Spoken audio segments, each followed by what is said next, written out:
I'm doing a recap for UFC Fight Night Moreno versus Albazi. And honestly, this card I said it would be good on paper. However, I did say it was built for a lot of decisions and grappling, and I went with a lot of decisions in my predictions. And for the most part, I did all right on this card actually. So we're just gonna go straight into it. Jamie Lynn Horf versus Ivana Petrovic.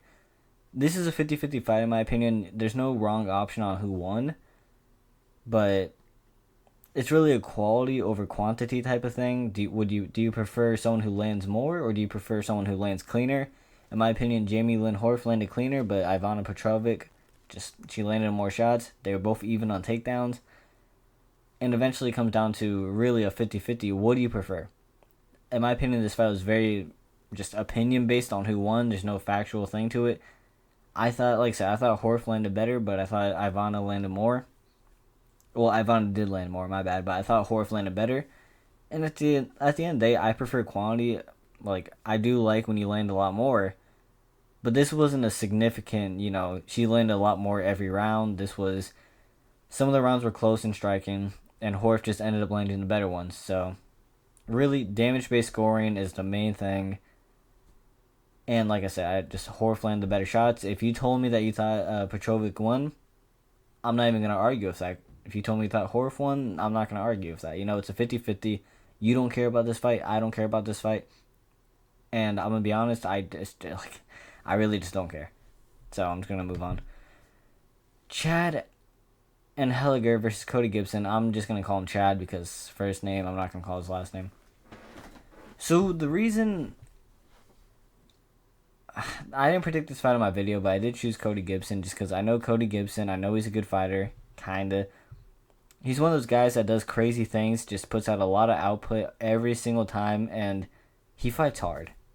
He fights really hard. He might not be the best skill-wise, but he'll be someone who doesn't really know what they're doing, at least skill-wise. So, while he isn't a great fighter, he's a decent fighter. And Chad, in my opinion, isn't the best. He had a clear grappling hole, very clear. Cody Gibson landed 83% of his takedowns with 5 takedowns and 2 submission attempts. But the striking was very close. On this card, grappling was a huge part of the card. I didn't expect that. Or I kind of did, actually. I kind of did. Because a lot of grapplers on this card, they're Canadians, they're soy. Anyway, a lot of grapplers on this card, and in my opinion, I think I liked the grappling a lot. I think this card showed that there's levels to grappling and how to utilize those levels very well. Cody Gibson and Chad had a very close fight in terms of stand-up, and then Cody Gibson was like, hold up. This guy has no ground game. I can just take him down. He's not going to stop me. And that's ultimately what won him the fight, in my opinion. Just his ground game. He was a lot more competent on the ground. He was a lot more calm. And like I said, Cody Gibson's just an output guy. He doesn't have, the best skills, but he has heart. He'll push through on a lot of stuff. And that's what he did, and that's what won him the fight. Now, this one I've heard was a crazy robbery. I'll be honest, this fight I was on the toilet and just glancing at it because I was in a lot of pain, shitting my guts out. So, while I was glancing at it, I did think Garrett Armfield won. And I thought it was a very clear 2-1. However, he's Ukrainian. I don't know. I don't even know how to pronounce his name. It's whatever, though, Garrett Armfield, I thought he won. He outlanded him, but barely. But the grappling, like I said, the grappling is what really set people apart. And I thought Garrett, just based off control time, he would probably win this pretty easily. We thought wrong. The other guy, Sade, I'm just going to call him Sade, even though it's probably City or some shit. Sade, he got robbed. Or no, he got a robbery win. And even in the post-fight press conference, he said, no, the judges are wrong. So, if you're the only fighter that won and saying, oh, I lost. And then the stats also say, he lost. Maybe it should have gone to Garrett Armfield, but I don't think it was that bad of a robbery as people were saying. People were saying it's horrible robbery, one of the worst. I don't think it was that bad. But granted, I'm only saying that because I don't care about the fight. This is the third prelim. I don't care about the robbery. I'll watch it because I'm an addict to UFC, because I'm a fan to UFC. But I don't care if it was a robbery or not, in all honesty, you know what I'm saying? So, while I do think it was a robbery, while Garrett Armfield should have won and not lost half his paycheck, it's It's not as big as a deal to me. But that's because I'm not the guy losing. That's because I'm not the guy losing half my money. You know what I'm saying? So Garrett Armfield, like I said, he deserved to win. Grappling really just set him apart. Bad robbery. Not horrible, but bad. Alexander Romanov versus Rodrigo Nascimento. This is one of the fight. This is the first fight I predicted on my prediction video. Like as you guys know, for fight nights, I just do certain fights, some interesting fights, because the last 3 fights I just went over, no one gives a shit about, in all honesty. So Alexander Romanov, I said he would win against Nascimento, but I said decision, which it was. I actually got this fight almost perfectly. I said it would just be control based. He outstruck Nascimento very easily. These are 2 fat guys, by the way. They're not 2 Jailton Almeida gigantic heavyweights because they're just that huge. These are 2 light heavyweights who are just fat. Like, pretty clearly. Just look at their faces. These are 2 light heavyweights. I said that he would outstrike him, but I mostly said it'd be a boring, mostly just position-based decision. When 2 grapplers seem to go against each other, the main thing that seems to happen is whoever can outstrike each other or whoever has better positioning. And I said Romanov, even though he's not amazing, he is good, and that he only loses to really good people. He lost to Jailton Almeida, Volkov, and Tybura. That's it. He's 18-3. Besides that, Nascimento just got knocked out by Derek Lewis. In my opinion, ranking-wise, this was a fine matchup, but skill-wise, this was a mismatch. I thought Romanov was just a way better version of Nascimento, and it proved today. Just takedown difference, Rodrigo Nascimento couldn't stop it. Striking, he couldn't stop it. But at the end of the day, these guys are just 2 fat guys who, when they meet an actual natural heavyweight, they'll probably lose. Because, like I said, they're just fat guys. But great win from Romanov. He did exactly what I said, and I feel like I did pretty good on this card. Moving on, Jack Shore versus Yusuf Zalal. I shouldn't have said I did pretty good on this card. I did, but just really bad timing because I chose Jack Shore in this fight. Mostly because Yusuf Zalal has some questionable losses, and he's a little inconsistent sometimes. While I think Jack Shore has great boxing, great scrambling, really great technical grappling. And I thought, okay, if these guys can counter each other grappling and just really make it a close fight in grappling, if Jack Shore can stop Yusuf Zalal, he can outbox him. That's the only reason I chose this. Sorry, I just fucking burped. But that's the only reason I chose Jack Shore, because I'm like, okay, he's gonna neutralize the grappling and he's gonna stick to boxing, because you don't want to grapple with Zalal. You don't. And then Zalal just comes up with a nasty knee while Jack Shore's going down, and he just puts him on his back. He puts him on his back, and then one thing I do like about Zalal, even though I give him a lot of shit, is that he has finishing instinct.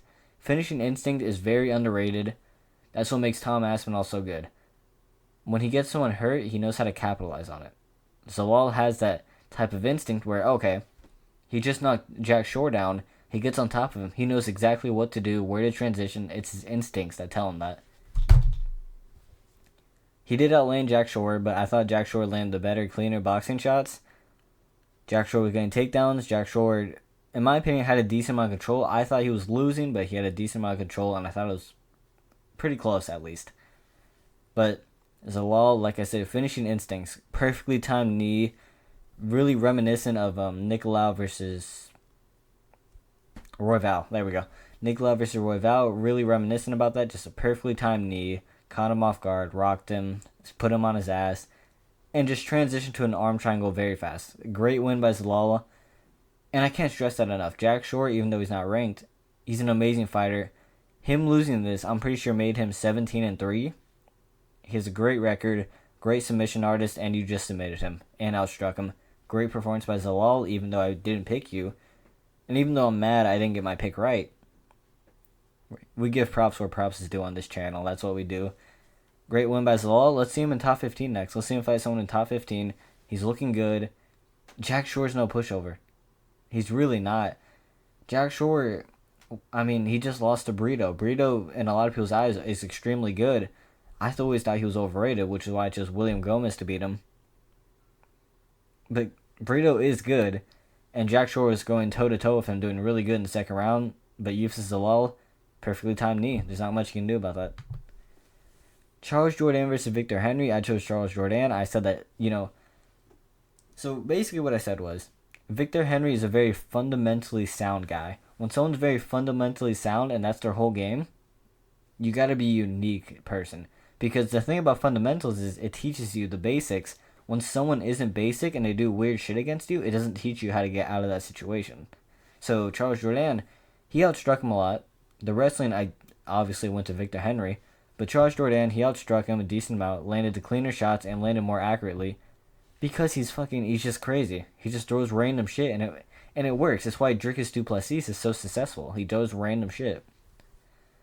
So Charles Jourdain, really great striking. His wrestling, maybe see a work on, but he looks good at bantamweight. Obviously, he was fighting at featherweight a little bit, and he was just undersized. He looks good at bantamweight. I think I chose decision. Because I said Victor Henry would win a round or be on his way to winning 2 rounds, but Charles Jourdain would steal the round. I mean, he kind of did, right? Like I said, he outstruck him. He got control on the ground. And let's talk about the guillotine. So Victor Henry took him down. And while on the ground, Charles Jourdain got a guillotine, right? When you get a guillotine on the ground, it doesn't work most of the time because you can't readjust your grip without them just slipping their head up. Victor Henry's main problem and the main mistake that he made was he let him up so that he could readjust his grip while Victor Henry couldn't slip out. Because trust me, I've been in the gym, I've done this.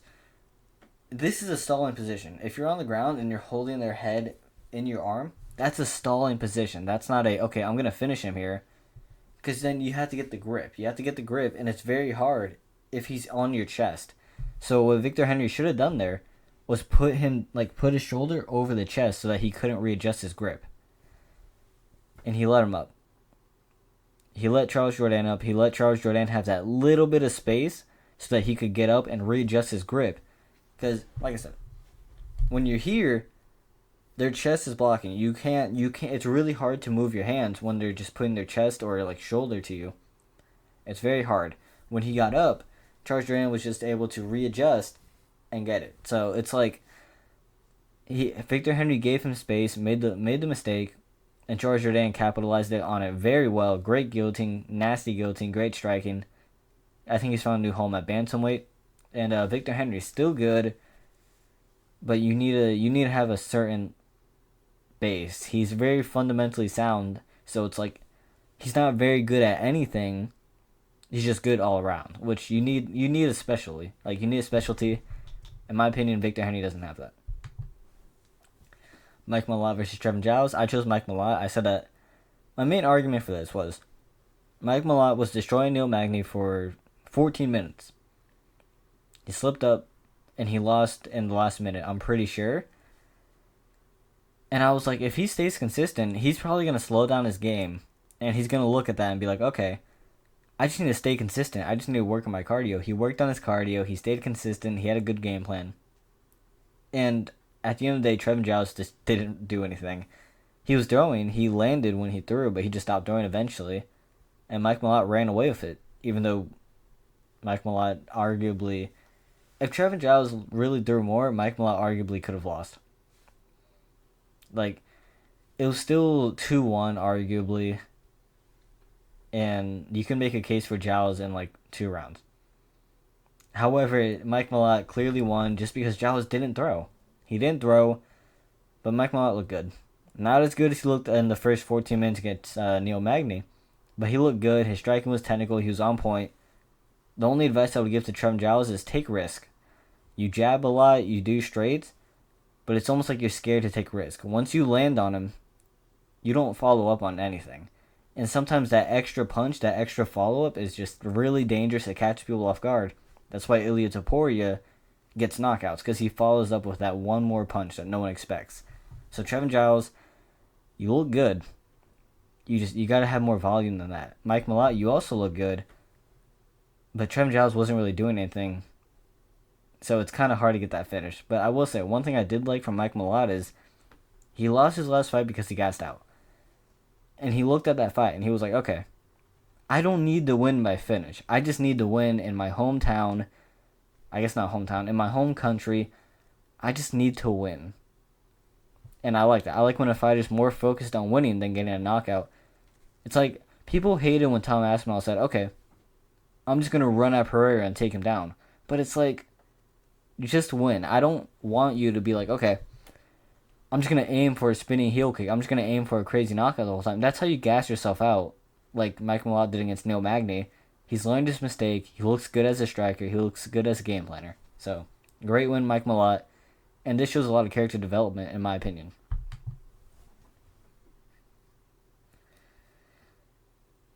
So I tweeted about this as soon as this happened.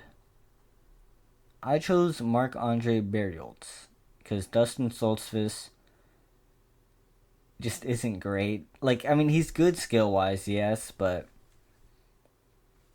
physically, athletically, he's not strong. He's not great. He's kind of have a dad bod. Physically, he's not genetically gifted like Marc-Andre Barrios is, where he can brawl with people, where he has a physique advantage while he's stronger than Doltzfist. One thing I didn't take into account was Marc-Andre Barrios is absolutely retarded. He's mentally challenged. He's from Canada, which makes sense, I guess, but he's mentally challenged. He's retarded, and cut him. He's not UFC level. He's really... I just saw this man get knocked out in one punch by Joe Pyfer. Not even too long ago. And the first thing I see that like him do when he comes back is get taken down, and as soon as he gets up, without trying to get his balance back, without trying to just back up, get some space, he goes into a full brawl after just getting knocked out a couple months ago. He goes into a brawl and he gets knocked out again.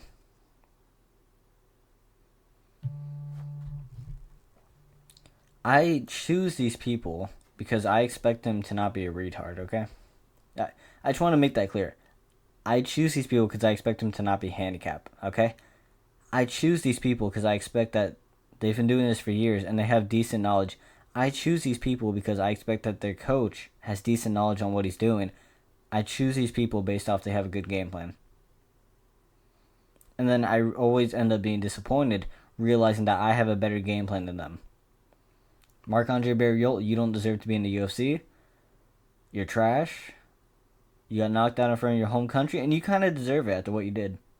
You kind of deserve it after the stunt that you tried pulling right then and there. Good win by Dustin Solsvis. He's a good personality. I like him. He's not going to be anything really, but, I mean, he's cool. I just hate looking at Marc-Andre Barrios. Look, I feel bad for you, Marc-Andre. I mean, you lost in your hometown. You might have been the only one to lose in your hometown. I feel bad for you. But you deserve it just based off what you did. Good win by Dustin Stoltzfus, but this was literally just...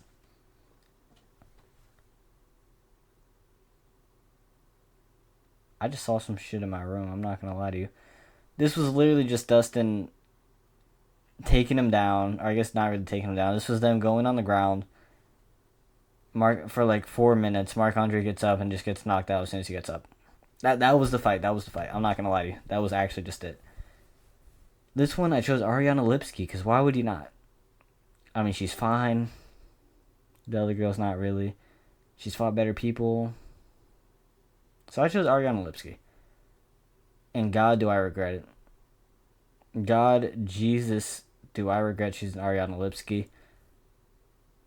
I actually don't. Because in my opinion, it was still a good pick. I just didn't think that Ariana Lipski is a good grappler. Keep that in mind, right? She's a good grappler. She can get submissions.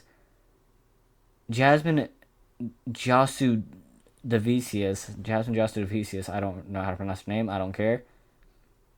She's not great. Her best thing is grappling. And I'm like, okay, Lipski has grappled with better people than Jasmine did. Like, surely she would use some of that grappling. She didn't. She got out-grappled. The strike differential is purely based on the ground. Lipski on the feet outstruck her. I just spit all over my shit. Pause. Lipski on the feet just outstruck her. It wasn't really close. Just landed the better shots and then got taken down in the second and third.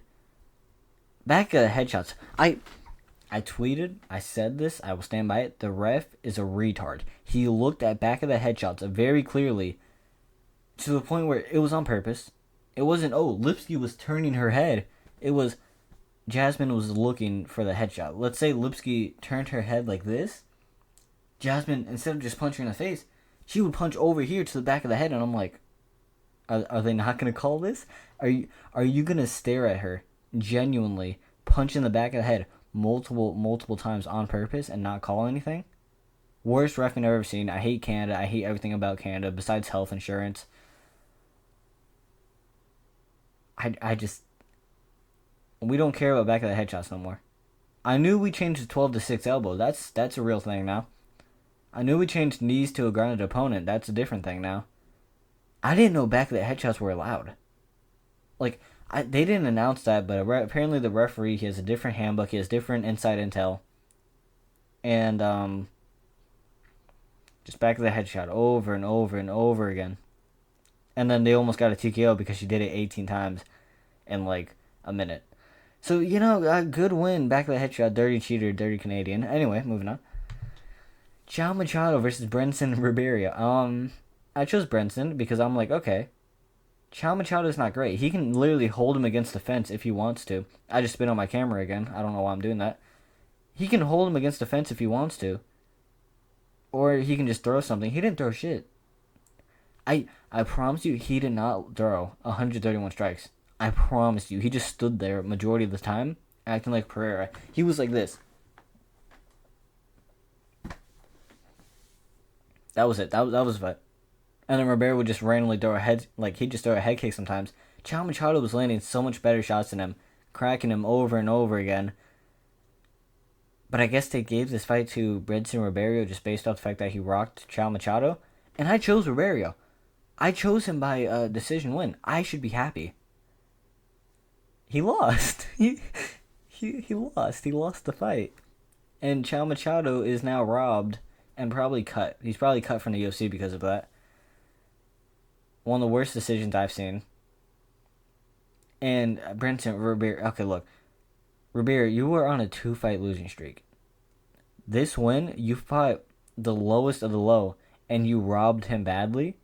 And this motherfucker, props to you. You got your win, celebrate how you want. You went down on your knees, and you started crying. They poured water all over you like you won the Super Bowl. That's another thing. The water, they poured water all over him. As soon as he won, right in the middle of the mat, and the whole place was slippery after. Everybody was slipping around. Brandon Moreno versus Albazi, tons of slips. And I'm like, okay, maybe the mat's slippery. It was only near the water that they poured, so, I mean, you ruined it for Brandon Moreno. You lost the fight. You ruined Chow Machado's life, most likely. You didn't win the fight. You look like the guy from Benchwarmers, the guy who's like, I'm only 12, and then you end up being a 40-year-old man who's just beating up people. Chow Machado deserves this win. I'm going to say this was a robbery. I didn't see anyone talking about it, but this was a robbery. Very clearly, this was a robbery, in my opinion. Aaron Blanchfield versus Rose. The 2 first rounds of this made me want to kill myself. In GTA. Made me want to just off. Because I was thinking, okay, Aaron Blanchfield, you're an amazing wrestler for the women's flyweight division. You're an amazing grappler. You can really put your force on people who are lighter than you. Rose Namajunas just came from a lighter division. You're going to out-grapple her because Amanda Ribas did that and should have won against Rose. Amazing game planning, right? The most obvious game plan. And then, I know, I say it's amazing. You say, oh, yeah, clearly she's going to out-grapple her. The stats and everything say that. She's a grappler. Why would she not try to grapple, right? That's what I was thinking. That's my head. That's what I was thinking as a coach. Your best thing is grappling. Her best thing is striking. She can get out-grappled. We've seen it multiple times. You're not that great of a striker, but you can out-grapple her, and you're bigger than her. And you struck with her for the first 2 rounds and got rocked. You didn't fake a takedown. You didn't go for a takedown. You struck with her, and you were like, okay, I'm doing fine. You were getting outlanded and clipped back and forth. And as soon as you got rocked, out of nowhere, you're like, okay. Fuck, like, what? The first takedown you threw, where you got judo thrown on the fence, by the way. The first takedown you threw, you got rocked. You waited till you got rocked to throw a takedown. I'm tired of women's MMA. I'm tired of it. I'm tired of it, man. I'm I'm very tired of women's MMA. And Aaron Blanchfield, I'm so happy you won. Because I hate hearing Thug Rose Namajunas. She's not a thug. I don't. How is she a thug? Because she wore a bandana once and she threw a head kick. Okay? Like, I'm tired of it. I hate DC. DC and Joe Rogan should not be commentating Rose Namajunas fights, even though it wasn't that bad this time, I'll admit. DC was not bad. I hate Rose. Victim mentality, literally and physically victim. Aaron Blanchfield, great win. In my opinion, she won the last 3 rounds. People were saying that, oh, Rose won the 4th. She didn't. She got outstruck. There's a nasty elbow that Blanchfield landed. That was probably the best strike the whole fight. And Blanchfield, you were not a striker. We learned that against Manon Fiorot, where you lost 5-0. You're not a striker at all. But props to you. Your striking looked better than it did against Manon. And you beat Rose. You rightfully beat Rose last 3 rounds pretty easily, in my opinion. And your control. If you just took her down in the first 2 rounds, you probably could have 5-0'd her. I'm not going to cap. You got the crucifix so easily. You got her on the ground so easily. And it's almost like, if I was your coach and that was a 3-round fight and you did that for the first 2, I would drop you. Not from the team. I would physically drop you. I just would. Because I just spent time away from my kids, from my family. I spent money on you. I put money in you. I know you're paying me, but still. And you do that shit? Good win, Aaron Blanchfield. I was rooting for you. I chose you. Good win, but please start wrestling earlier. Please, just a little bit. And I noticed that she shot 8 takedowns. I think those were from the last 2 rounds alone. Good win, Aaron Blanchfield. I hate Rose. Like I said, victim mentality, victim heart. Pat Barry's a pedophile. A pedo. I don't know if I can say that on YouTube. Pat Barry's weird. Brandon Moreno versus Amir Albazi. I chose Brandon Moreno to win because Amir Albazi is a fraud. He's a fraud. He has 1 ranked win, which is, I don't understand why he's number 3. He has 1 ranked win over Kai Kara France. And it was one of the worst robberies of all time, where he got completely dominated. I think the striking was 163 to 60 on total strikes. Brandon Moreno, like I said, he would win. I said that the main reason I thought he would win is because when people take short breaks and they're like, okay, I'm going to go on a break, and then they come back faster than everybody expected because they missed the fighting game and their mistakes are eating away at them, they're always the best version of themselves. Israel Adesanya, he said, I'm gonna take a year break. I'm gonna take a 3-year break. He comes back in the next few months, and he looks amazing. His striking is the best I've ever seen. And Brandon Moreno looks amazing. He looked amazing in this fight. Amir Albazi is a fraud. I already said that. I already knew that very easily. I said 50-46, so 4-1 Brandon Moreno. But I was. Or no, I said 49-46, not 50-46. I said 49-46, Brandon Moreno. 1 judge gave it that.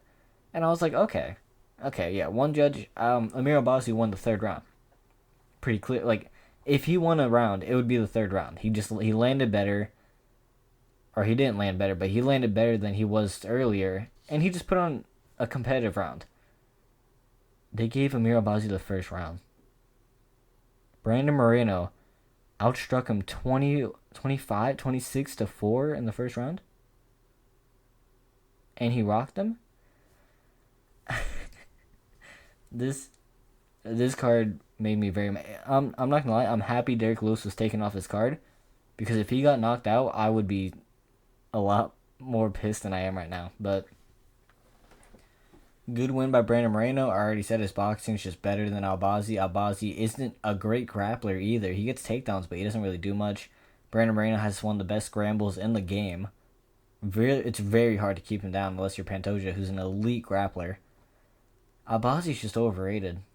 His best win's Kai Kara. Kai Kara destroyed him. Other than that, I mean, Who else? Right? Like, I dare you to name someone else. If you're not an if you're a casual and you're not an Amir Albazi fan, I dare you to name anyone else. He had two highlights. The one where he knocked out that guy with the white hair, forgot his name, the Brazilian guy, and did he have? He only had one highlight. They showed like the entire time. He's not a great fighter. I don't know how he's number three. I really don't know. Tatsuro Taira would make work of him easy. And Brandon Moreno just made work of him. He looked better than he ever has. He looked amazing, but like I said, Amir Albazi is a fraud, so it's kind of like, how amazing do you look? Brandon Moreno was slipping all over the place just because the water, like I said, Ribeiro's water that his coach dumped on him, which actually, like I said, it ended up being a huge part of the fight. Moreno, I wish you got a finish because you rocked Albazi multiple times, but good, you did good. You had a really good decision. You destroyed him 5-0 easily.